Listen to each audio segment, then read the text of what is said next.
حضرت خواجہ معین الدین اجمیری کو جانتے ہیں آپ لوگ؟ نہیں، جو جانتے ہیں وہ بولے جانتے ہیں جی؟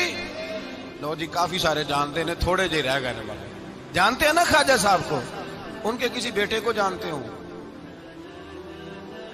نہیں جانتے، نہیں جانتے، نہیں جانتے آپ ان کے بیٹے کو۔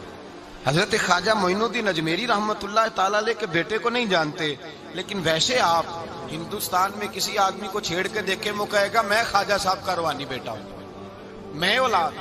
حضرت غوث اعظم رضی اللہ تعالیٰ عنہ کی اولاد کو کم لوگ جانتے ہیں، لیکن آپ ویسے کسی کو پوچھ کے دیکھیں 11ویں والا پیر کون ہوتا ہے، ہر آدمی ہاتھ اٹھا کے بتائے گا خدا کے فضل سے ہم پر ہے سایہ غوث اعظم کا، ہمیں دونوں جہاں میں ہے سہارا غوث اعظم۔ لوگ جھوم کے بتلائیں میرے بھائی، یہاں لوگ پریشان ہو جاتے ہیں کہ اولاد ہوگی تو یہ ہوگا، فلاں ہوگا تو یہ ہوگا۔ بھائی ایسی کوئی بات نہیں، میرے پاس پیسے ہوتے تو میرا ابا بیماری سے فوت نہ ہوتا۔ جو مالدار ہوتے ہیں تو کیا وہ بچ جاتے ہیں؟ حضرت اسرائیل انہیں چھوڑ جاتے ہیں؟ او خدا کے بندے، تو کیسی بات کر رہا ہے؟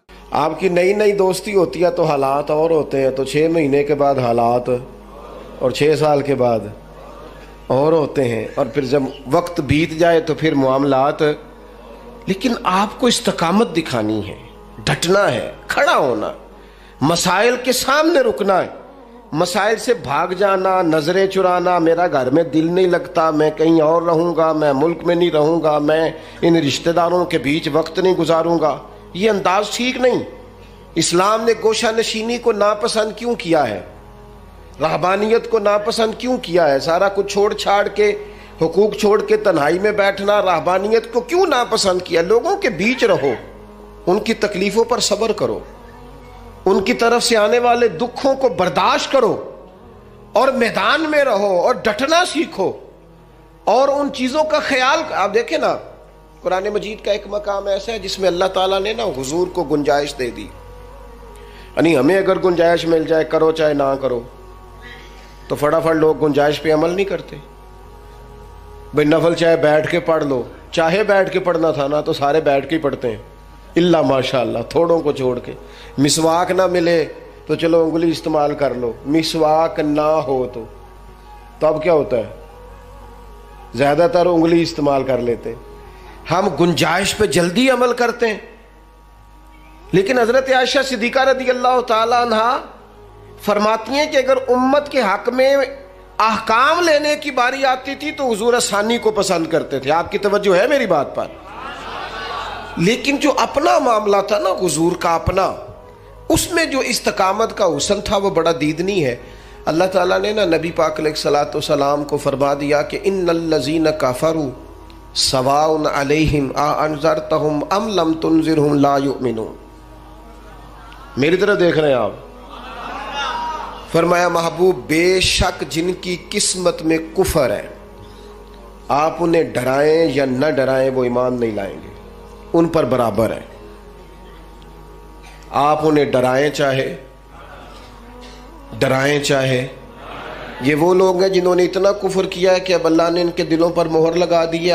اب آپ ڈرائیں نہ ڈرائیں، سواء علیہم، ان پر برابر ہے۔ صحابہ نے حضور سے پوچھا یا رسول اللہ، آپ کو اللہ تعالیٰ نے کہہ دیا ہے کہ یہ جو پکے کافر ہیں نا، جن کی قسمت میں کفر ہے، جنہوں نے اپنے حق میں مہریں لگوا لی ہیں، ابو جہل ہے، ابو لہب ہے، آپ کو اجازت ہے ان کو ڈرائیں چاہے؟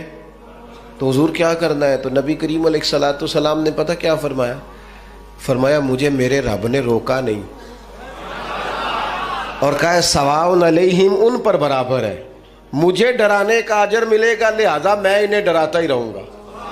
حضور پیغام حق دیتے ہی رہے، نبی پاک علیہ السلام پیغام دین دیتے ہی رہے، اور حضور نے پہلے دن جو نعرہ لگایا تھا نا، دین میں آ جاؤ، وہی نبی پاک علیہ السلام کا نعرہ ہمیشہ موجود رہا۔ حضور نے صحابہ سے فرمایا کہ جب تم میدان میں چلے جاؤ، جنگ میں آمنا سامنا بھی ہو جائے، صف بندی بھی ہو جائے، تلواریں نیام سے باہر بھی نکل آئیں، پھر بھی پہلے لوگوں کو دعوت دین دینا۔ اگر کلمہ پڑھ لیں تو پھر ہمارا ان کے ساتھ کوئی جھگڑا، ادھر دیکھیں جی، پھر ہمارا ان سے کوئی جھگڑا۔ اپنی زندگی میں استقامت پیدا کریں، مضبوط رہیں۔ ہمارے بچے نوجوان ایک کام شروع کرتے ہیں، 6 ماہ کے بعد دوسرا شروع کر لیتے ہیں، پھر اگلے 6 ماہ کے بعد ان کا پروگرام کوئی اور بن جاتا ہے. پھر 2 سال گزرتے ہیں تو کہتے ہیں میں اتنے کام ہی نہیں کرنا, میں باہر جانا. او بھائی تو کہیں ٹھہر تو صحیح.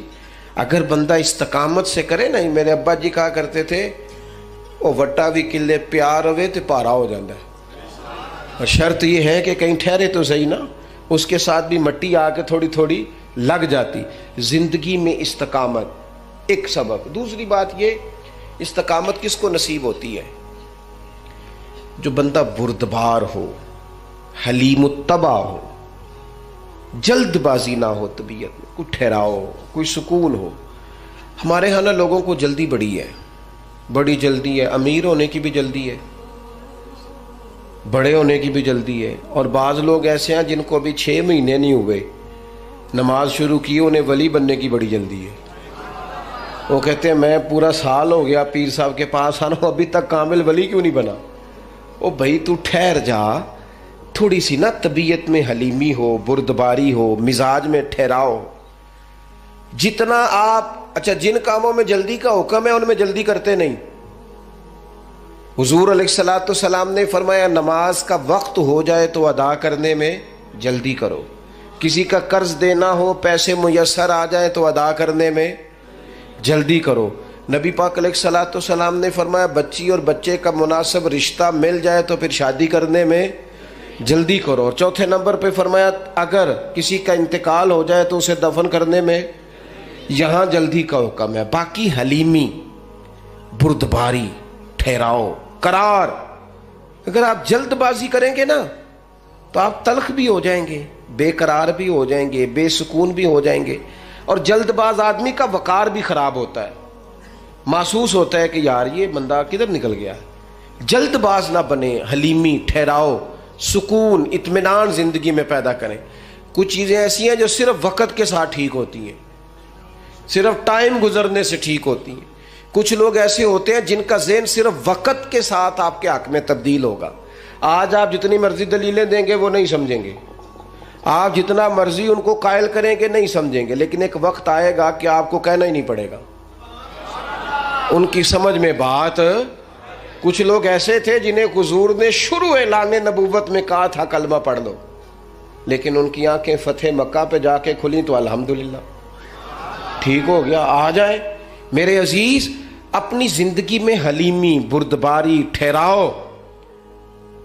وہ مرغی بھی جب تک جم کے نہ بیٹھے, انڈوں سے بچے نکلتے, اسے بھی کچھ دن ڈٹ کے بیٹھنا پڑتا ہے. اگر ٹھہراؤ ہی نہیں ہوگا, قرار ہی نہیں ہوگا. قبیلہ عبد القیس کا وفد آیا تھا حضور کی بارگاہ, کچھ لوگ دوڑ کے آ گئے زیارت کرنے کے لیے, لیکن جو ان کا سردار تھا نا,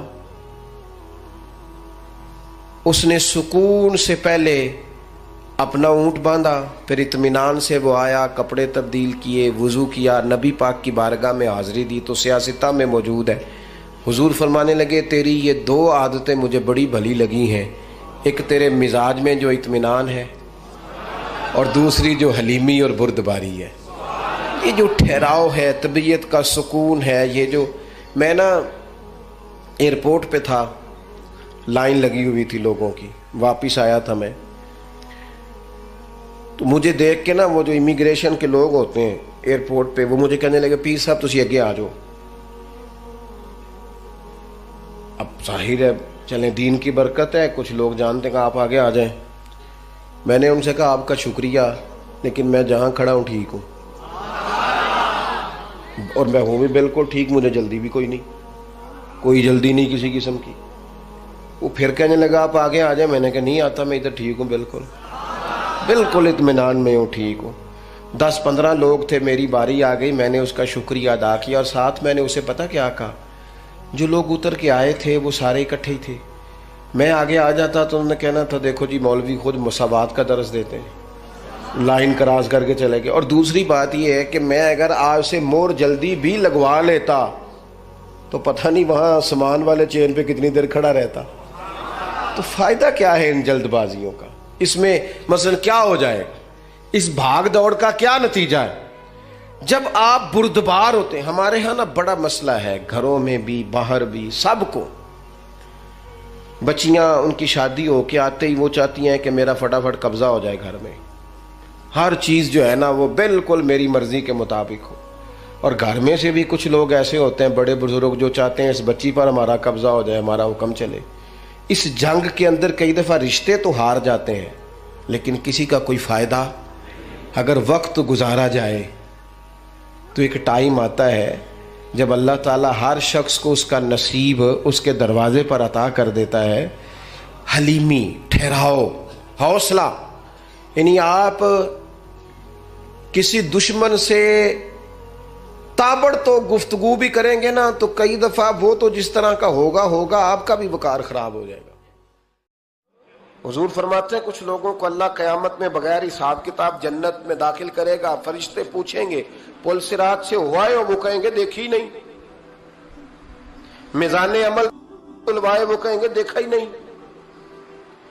کیسے آ گئے؟ تو کہیں گے خدا کے فضل سے آ گئے. فرشتے پوچھیں گے تمہارا عمل کیا تھا؟ وہ کہیں گے کچھ بھی نہیں. عام لوگوں کی طرح نماز پڑھتے تھے، روزہ رکھتے تھے، حج فرض ہوا تو کیا، زکوٰۃ اگر ہمارے اوپر لاگو ہوئی تو دی، عام روٹین کے معاملات. تو فرمایا اتنی بڑی فضیلت کے بغیر حساب کتاب جنت کوئی تو وجہ ہوگی. تو بندے عرض کریں گے وجہ ایک ہی تھی کہ رب جو ہمارے حق میں فیصلہ کرتا تھا ہم اس پر راضی ہو جایا کرتے. علامہ اقبال نے ایک بات لکھی ہے. اقبال کہتے ہیں جب میں لندن میں وکالت کرتا تھا تو ایک خاتون تھی، لیڈی بارنس اس کا نام تھا. چھوٹے موٹے مقدمات لے کے وہ میرے پاس آتی تھی. بی بی ایک ہوٹل چلایا کرتی تھی. اس کا خامند جو تھا وہ فوج میں ملازم تھا. اقبال نے خود لکھا ہے. اقبال فرماتے ہیں کہ ایک دن وہ خاتون پھر کسی کیس کے سلسلے میں میرے پاس آئی. تو جب وہ آئی تو اس نے نقاب اوڑھا ہوا تھا، برقع کیا ہوا تھا. تو چونکہ اس نے نقاب اوڑھا تھا مسلمانوں کی نشانی تھی. نقاب اوڑھنا کن کی نشانی ہے؟ اللہ آپ کو خوش رکھے. تو کہتے ہیں وہ نشانی چونکہ اہل اسلام کی تھی تو مجھے تجسس ہوا. میں نے کہا لیڈی خیریت ہے؟ میم صاحبہ یہ برقع پہنا ہوا ہے. تو کہنے لگی ہنس کے اقبال مجھے پکا یقین تھا کہ آپ ضرور پوچھیں گے. تو میں نے کہا اچھا تو یہ برقع؟ تو کہنے لگی الحمدللہ میں مسلمان ہو گئی. تو میں نے فوراً کہا کہ آپ کا شوہر تو فوج میں ملازم ہے، فوجی کے لیے بدلنا اور پھر ملکی قانون اور یہ چیزیں. تو کہنے لگی اس نے مجھے کیا کہنا تھا، وہ خود کلمہ پڑھ گیا. تو کہتی ہیں میں اور متجسس ہوا. وہ کیس کی بات کرتی تو میرا تجسس بڑھ گیا. میں نے کہا تو کیس چھوڑ کے بتا کلمہ کیسے پڑھا؟ تو کہنے لگی اقبال اصل بات یہ ہے کہ میں نا بے اولاد تھی، خامد بھی بڑے اچھے پیسے کماتا، میں خود بھی ہوٹل چلاتی، پر ڈپریشن اور ٹینشن اور بلا وجہ کی پریشانیاں جان نہیں چھوڑ. یہ ٹینشن اور ڈپریشن کا نا مجھے عربی ترجمہ کوئی نہیں ملا. یہ ڈپریشن اور ٹینشن کا نا میں نے تلاش کیا ہے لیکن مجھے عربی لغت کے اندر ان کے معنی مجھے لگتا ہے کہ اس زمانے میں یہ چیزیں تھی ہی نہیں. ہوتی تو ان کا کوئی نام بھی، یہ آج ہے نا تو اس لیے آج کے زمانے میں ہی نام ہے مفت کا، مفت کی پریشانی. تو کہتی ہے مجھے ٹینشن اور ڈپریشن رہتی تھی ہر وقت، بڑی میں پریشان رہتی تھی. میرے ساتھ ایک عجیب واقعہ ہوا کہ میرے ہوٹل میں نا ایک بابا جی برتن مانجتے تھے، بوڑھے آدمی تھے، 70 سال کے قریب عمر تھی. ان کا ایک بیٹا تھا، ایک بہو تھی، ایک پوتا تھا، لیکن وہ بیچارے بیٹا بیمار رہتا تھا تو لہذا وہ خود مزدوری کرتے.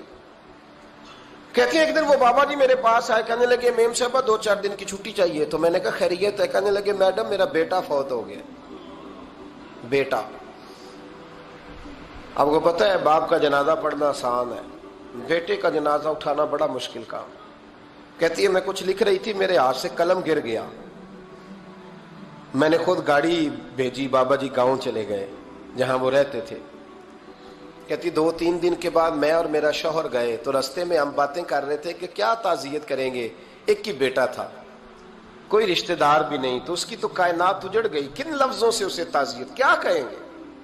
کہتے جب ہم گئے تو وہ ٹوٹی ہوئی چٹائی پہ بیٹھا تھا، کچھ لوگ قریب تھے. ہم نے جا کے کہا بابا آپ مسلمان ہیں، ہم آپ کو کیا نصیحت کریں، ایک ہی بیٹا تھا، کہ کس طرح کر کے ہم آپ کو تسلی دیں. تو کہتے ہیں اس نے آنکھیں کھولی، بوڑھی آنکھوں میں ایمان کی روشنی. کہنے لگا بی بی کیا تعزیت کی بات کرتی ہو، میں نے کوئی پیسے جمع کرا کے بیٹا لیا تھا، خدا نے فضل سے دیا تھا، عدل سے لے گیا ہے. میں اپنے رب کے فیصلوں پہ بڑا راضی ہوں. اللہ بڑا کریم ہے. وہ لے گئے, اس کا مال تھا. آپ یقین کریں ہمارے دیہاتی لوگ یہ کہا کرتے تھے, میں نے کانوں سے سنا ہے. ایک بوڑھے آدمی کا ایک دفعہ بیٹا فوت ہو گیا تو کسی نے اس سے کہا بابا چھوٹی عمر میں بچہ چلا گیا, تو مجھے لفظ نہیں بھولتے, کہنے لگے پتر اللہ دی فصل ہے, کچی وڈے تا بھی ہو دیے. سنے آپ نے بھی کبھی یہ فکرہ, کچی وڈے تے پکی لے گئے تے تاوی ہے جو ہو دی. تو جب اس کا جی چاہا وہ لے گیا. اللہ اکبر. وہ خاتون کہتی ہے کہ وہ بابا جی سے میں نے کہا کہ چلو آپ 1 مہینے کی چھٹی کر لے, تو کہنے لگا نہیں میڈم میں مسلمان ہوں, مفت کی روٹی نہیں کھاتا, مزدوری کر کے کھاتا ہوں, میں انشاءاللہ 2-3 دن کے بعد کام پہ آ جاؤں گا. کہتے ہیں وہ چند دنوں کے بعد آ گیا. اللہ کی قدرت کے ابھی 2-3 ماہ گزرے تھے, پھر آیا. میڈم چھٹی چاہیے کچھ دنوں کی. میں نے کہا خیریت ہے؟ کہنے لگے وہ میری بہو بھی ہارٹ اٹیک سے فوت ہو گئی. کہتے اب میں بھی تڑپ گئی اور عیسائی ہو کہ میری آنکھوں میں آنسو آ گئے. میں نے کہا گھر کا دروازہ بند ہو گیا, اب یہ بیچارہ کیا کرے گا؟ وہ اپنے شوہر کے غم میں ہارٹ اٹیک سے فوت ہو گئی. کہتے ہم پھر 2-3 دن کے بعد تعزیت کے لیے گئے. پھر ٹوٹی ہوئی چٹائی, بوڑھا نہ اپنی انگلیوں سے زمین پر کچھ بنا رہا. کہتی قریب گئی اور میں نے جا کے کہا بابا اب تو تسلی آپ نے خود ہی کرنی ہے, جو نظام تھا وہ تو ہو گیا. تو کہتے ہیں پھر اس نے آنکھیں کھولی, آسمان کی طرف دیکھا تو کہنے لگا بیٹی کوئی پریشانی نہیں, میرا بیٹا بغیر شادی کے بھی تو فوت ہو ہی سکتا تھا نا, بس میرے مالک نے جب چاہا جیسے چاہ ہوا. میں انشاءاللہ 2-4 دن کے بعد کام پہ آؤں گا. یہ میرا 3-4-5 سال کا پوتا ہے, ابھی اسکول داخل ہوا ہے, میں ساتھ لے آؤں گا, وہاں میرے ساتھ اوپر کوارٹر میں جہاں میں رہتا ہوں یہ بھی رہے گا. کہتی ہے میں سختے میں آ گئی اس کی کیفیت دیکھ کے. وہ پوتے کو ساتھ لے آیا. کبھی کبھی میں دیکھتی چھت پہ کھڑے ہو کے کہ دادا گھوڑا بنا ہوا ہے اور پوتا سواری کر رہا ہے. وہ سویرے اٹھتا, اس کو سکول چھوڑ کے آتا, شام کو لے کے آتا, پیار کرتا, محبت کرتا.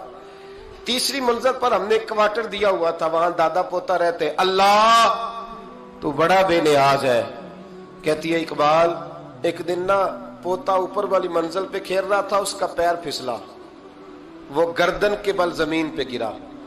مجھے خبر ہوئی تو میں دوڑی, ایمبولینس منگائی. خون سے لتھڑے ہوئے اس بچے کو دادے نے اپنی گود میں رکھا. اور جب ہم ہسپتال کی طرف گئے تو ہاسپٹل بعد میں آیا, جناب اسرائیل پہلے آ گئے اور کہتے ہیں وہ گود میں دم توڑ گیا. پھر دادے نے اسے اپنے ہاتھوں سے غسل دیا, پھر اس نے اپنے بوڑھے ہاتھوں سے قبر کھودی اور پھر مٹی ڈال کے کہنے لگا انا للہ و انا الیہ راجعون. جے سونا ہی میرے دکھ وچ راضی, جے سونا ہی میرے دکھ وچ راضی. پھر سکھ نو چلے ڈاواں. کہتے ہیں وہ مٹی ڈالی اس نے, اور جب وہ واپس پلٹا تو میں بازو سے تھام کے ہوٹل قریب لائی اور میں نے اس کے قریب کہا کہ بابا تو ٹوٹ گیا ہے, تو بکھر گیا ہے. مجھے محسوس ہوتا ہے کہ اب نہ تیری راتیں اور تیری صبحیں اور تیری شامیں غموں میں گزریں گی. تو کہتے ہیں یوں اس نے ہاتھ رکھے اور یوں آنسو چھٹک دیے. کہنے لگا میڈم کیوں میرے اندر کوئی عقیدہ نہیں, میں کوئی لوارث ہوں, میرا کوئی رب نہیں, میں کیوں پریشان رہوں گا؟ میں تو پکا ہوا پھل ہوں, تھوڑے دن گزریں گے قبر میں جاؤں گا, اور جب جنت میں جاؤں گا تو اللہ میری بیٹے سے بھی ملاقات کرائے گا, میرے پوتے سے بھی ملاقات کرائے گا, میرا رب ساری ملاقاتیں کرا دے گا. میں اپنے اللہ کی رضا پہ بڑا راضی ہوں. وہ خاتون کہتی ہے میرا اور میرے شوہر کا کلیجہ پھٹنے لگا. میں نے کہا بابا یہ جذبہ کہاں سے ملتا ہے, یہ سکون کہاں سے آتا ہے, یہ کیفیت کیسے ملتی ہے؟ مجھے کہنے لگا تو نے لینی ہے. میں نے کہا, تو کہنے لگا تو بھی گنبد خضرا والے نبی کا کلمہ پڑھ جا, تو بھی رسول اللہ کا کلمہ پڑھ جا.